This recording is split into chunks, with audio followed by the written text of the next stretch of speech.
Hi everyone, my name is Cece Sunny. I am the writer and independent author of The Curse of Wrath, right up there. It is a dark fantasy romance, clean romance for ages 13 and up.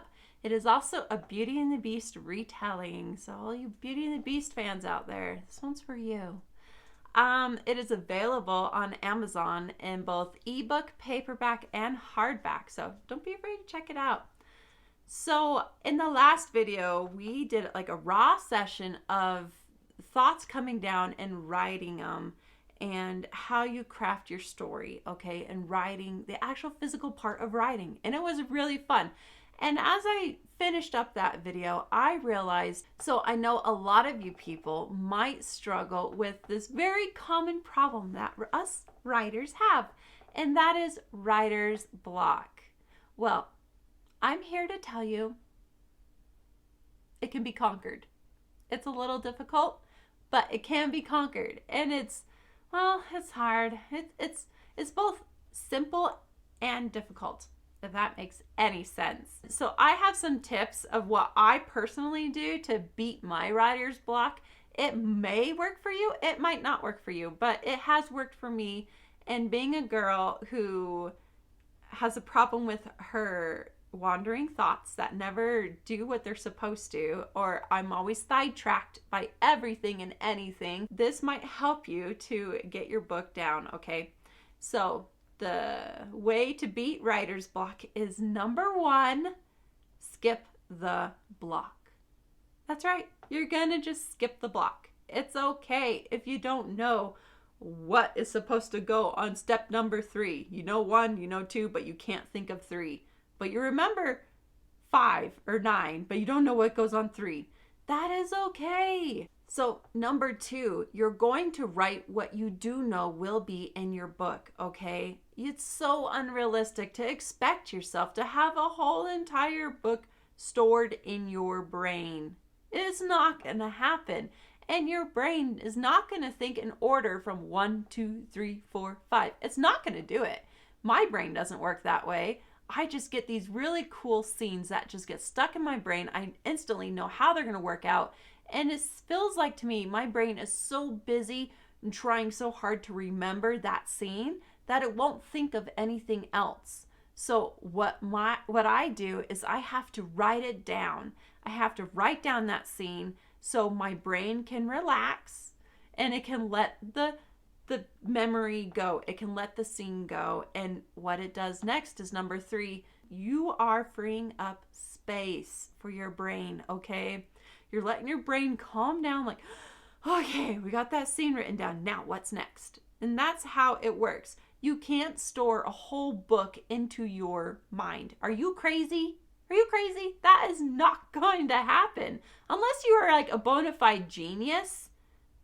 For the average human being, it's not going to happen. You have to write down what you do know will happen, what scenes are really popping out in your mind. Write those down, and then your brain will figure out what the puzzle pieces it needs to find and connect and make to make your story a reality, okay? So number 1, you need to skip your block. Don't worry about it.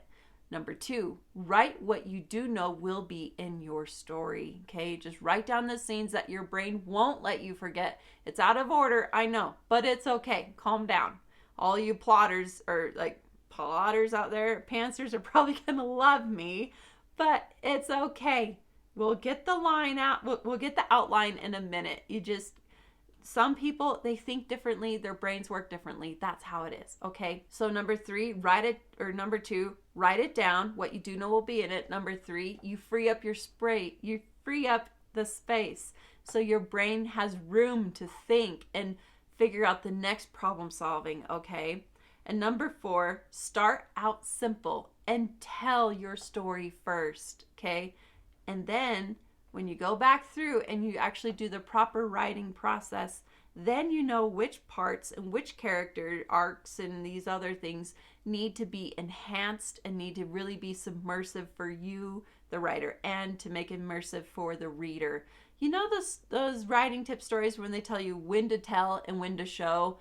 Basically, I'm telling you, I'm giving you the advice to tell your whole story. That is how I do it. I tell my whole story first, and then I really go and then what has happened is I really don't consider it as a first draft. What I consider it as is a outline, a very more in-depth outline, but that's what it ends up being.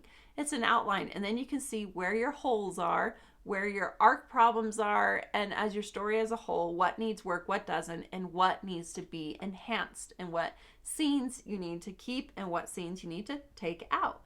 And it's as simple as that in my mind. So you tell first, and then you enhance and make it all fancy, okay? And number 5 is pretty simple. It is write, research, write, research. So a lot of people, I don't know if they think this is how writing is. It's like you do a ton of research and then you just sit down and write your book from beginning to end. And that's just how it is. No, that's not how it works for me. And anyways, in my case, I always have to do some research and then inspiration comes, or I see a scene in my mind that I know is going to be in the book, or I know how it's going to turn out. And then I write it down, or I want to incorporate elements of this in my book. So I will write it down, and then I will go back and do more research if I have to. So you just research, write, and you're applying it to the new things. Like when I say get inspired to write, you're trying your new things, you're getting your exercise, you are doing, and you're letting yourself get bored. And you don't always need to be entertained, okay? Also, music is really great too for helping get inspired. That really gets me in the juices in the writing mode of immersive writing more so instead of outlining. Outlining, I'm just problem solving. I am figuring things out, okay? I am crafting and making my puzzle pieces to all match and fit together how they're supposed to match. And that is how the writing process is. So I live by writing notes and telling my stories first and outlines, and then and even this one here, that's the Curse of Wrath outline first. I'm thinking maybe I should destroy my set for you. I'm gonna do it. I'm gonna destroy my set just for you. I want to show you what. Whoa, something fell. No, don't worry about it. It's fine. It's okay. So, when I first wrote The Curse of Wrath, the first draft, let's see if you can see better this way. Yep. The first draft is just that right there. Those simple pages right in there. And then this part is, I was so excited when I finally typed it up and it was done. And I was like, oh, I want to print it off and see, I want to hold my manuscript in my hand. So that was that, like my first, like, print off, and everything that was in the first section of this did not end up in the final book, okay? But I am going to, let's see, I am going to show you or read to you what actually, how the beginning started in my book, and then I will read you a little bit of how the beginning really started, okay? Let me see. And I took out, let's see, I took out 9 pages. Ooh. Oh man, I went further than I thought. Wow. Okay. So I am looking through this. All right. I wrote 24 pages of the beginning of my book that I cut out, that I did not include in the final book. And it was really of, sorry, you'll have to excuse my dog. Some cows came up to our fence and she's going crazy barking at them. Excuse her, please. She's having a lively day. So I wrote 24 pages that did not include in the final draft.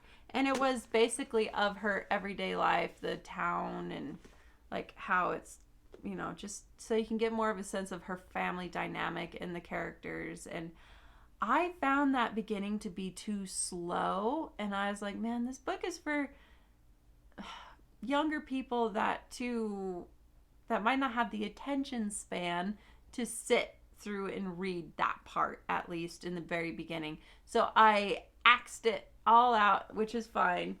And I'm a little hesitant to read this because it's not good writing. It's very it's a little rough. It's rough. Okay, and not a little. It's rough. Do not judge me. If I read this to you, you guys need to be kind to me, okay? But I am showing you how the writing process kind of works and what happens into it, okay? In the dense forest, Diana and the horse came upon a really dense line of young trees that went from one end to the other as far as the eye could see. It was so thick, Diana didn't think it would be possible to get through unscathed. Without hesitating, the horse moved forward. Belle didn't know if she should stay on the saddle, or she should stay on the horse or abandon ship. The only thing that kept her from jumping off the saddle was that her father needed her, and that meant going where the horse went. Okay, so that is how I just wrote it down. I wasn't worried about how it sounded. I was totally telling it all. I was not immersing, and this is how it really started out. Let me see. This is how it started out, okay? Diana pulled back on the reins, halting the gray-speckled horse. This couldn't be right. The thick wall of briar, full of deadly thorns, went as far as the eye could see, stretching from north to south. The morning was growing late, and the sun warmed her back. Diana let out a shaky breath. She reached into the folds of her coat to pull out the letter again. To the daughters of Richard Durand, I am grieved to inform you that your father has been arrested. He will stand trial for his crimes within a day of you receiving this letter. One of you will be permitted to speak on his behalf. The horse will take you to your father. That dang dog.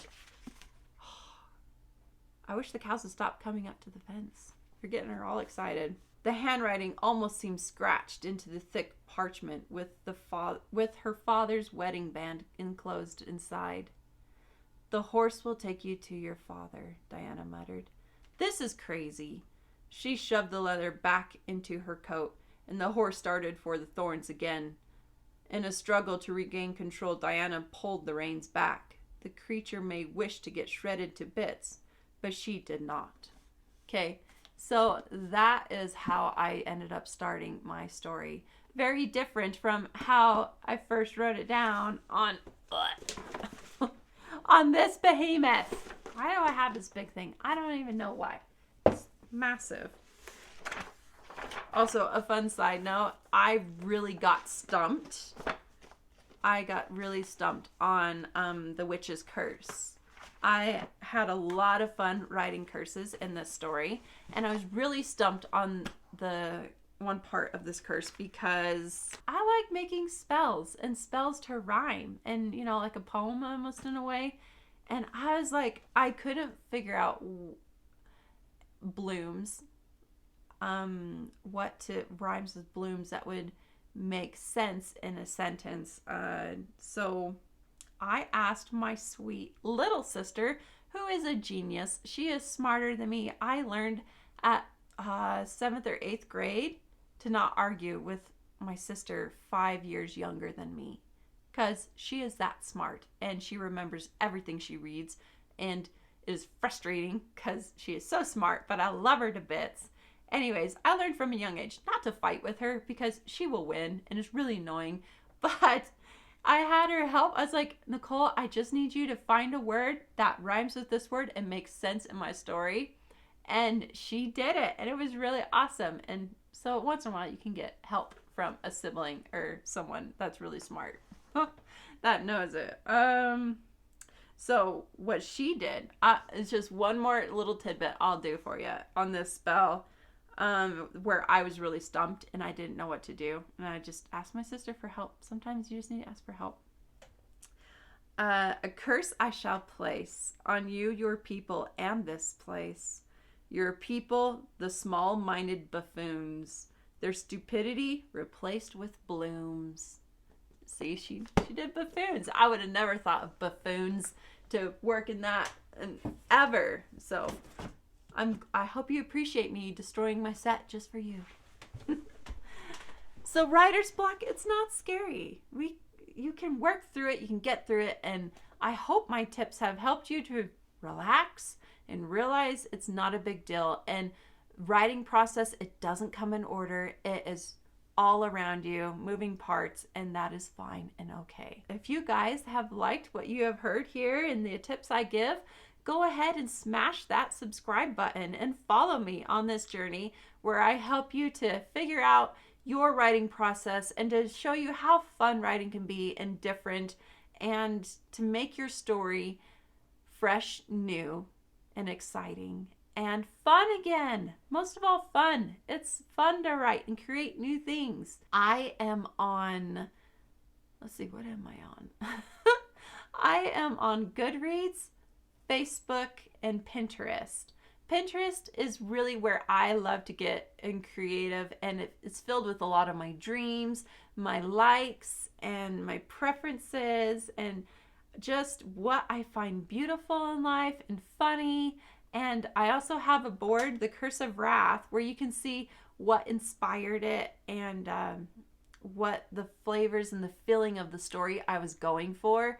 And the other stories are hidden away, locked up, but I do have a characters, creatures, and writing tips board for you guys that maybe the one of those pictures or some tip from there will inspire you, because I really love to spread the wealth of other creative artists and other creative and smart people. I mean, when we share inspiration and we share work and we share advice and tips, it makes us better as a community and better as people. And you don't always have to take everyone's advice, but you know, good advice is always good advice. So I love Pinterest and all those things about it. So check me out there, as well as on Facebook and Goodreads. On Goodreads, I have a list of all of my preferences of books that I love to read that I really enjoyed. I am a more forgiving reviewer. I am not a harsh reviewer. I can't be. It's not in my nature. I will list books that are like 3, most likely 4 stars and up. Follow me on this journey and we'll have some fun. The next video, we are going to talk about how to craft your villain or your problem. And if you really develop an awesome villain or awesome problem in your story, you should never really run into writer's blocks, really, okay? It's pretty straightforward. And the one video where I said it's back and forth between your hero, your villain, your hero, your villain of problem solving, and they're almost playing checkers against each other. And when you're writing your villain side and these things, you are committing to helping them win. Anyways, we are going to go dive a little bit more into that and really help you craft and figure out how to write your villain or your big problem in your story, okay? So I hope these tips helped you to smash your writer's block and not worry about it. It's okay. You cannot store a whole book in your brain. Are you crazy? It's not going to work. Write down bit by bit, bit by bit. You'll get your book done and you'll get it like figured out and everything. So don't stress, and you'll have an outline and it'll all turn out fine. All right. I will see you in the next video. Bye.